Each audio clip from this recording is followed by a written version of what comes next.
hái rau về cho thỏ nào. Con kia ơi, con kia đâu nhỏ?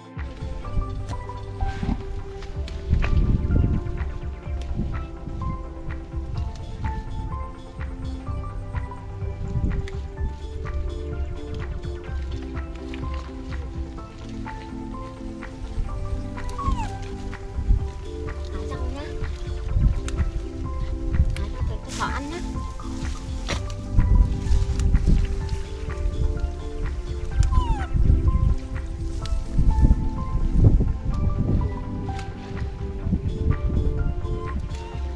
Đây nào.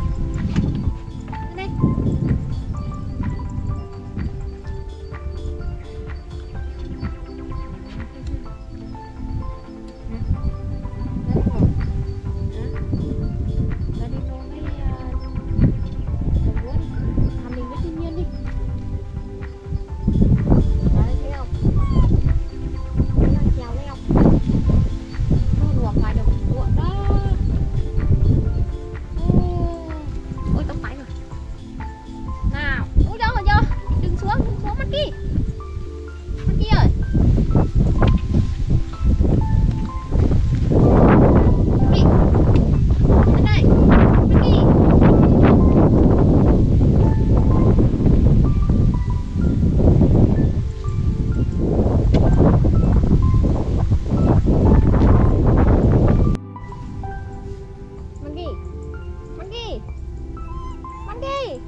Chơi xíu nha.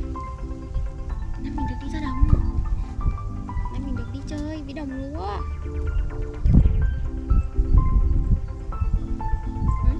Người kìa. Cái đi.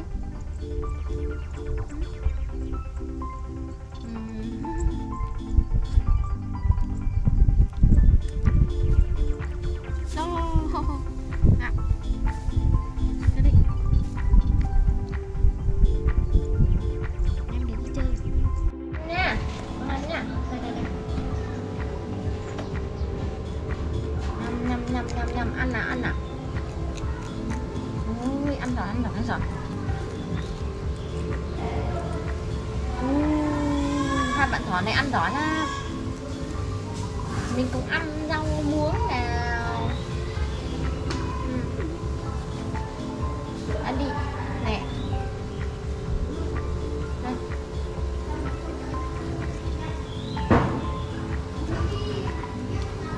Nào, ăn rau muống.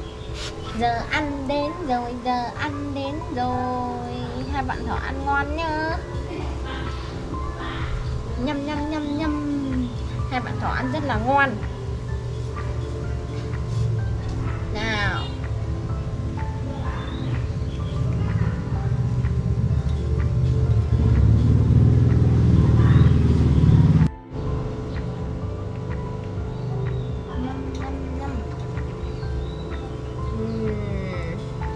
Cho các bạn thỏ ăn nha.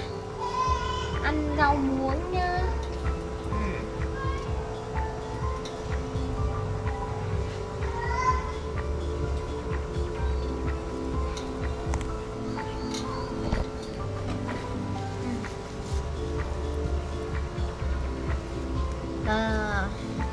Hai bạn thỏ ăn ngon nhá. Rồi. Hai bạn thỏ dễ thương.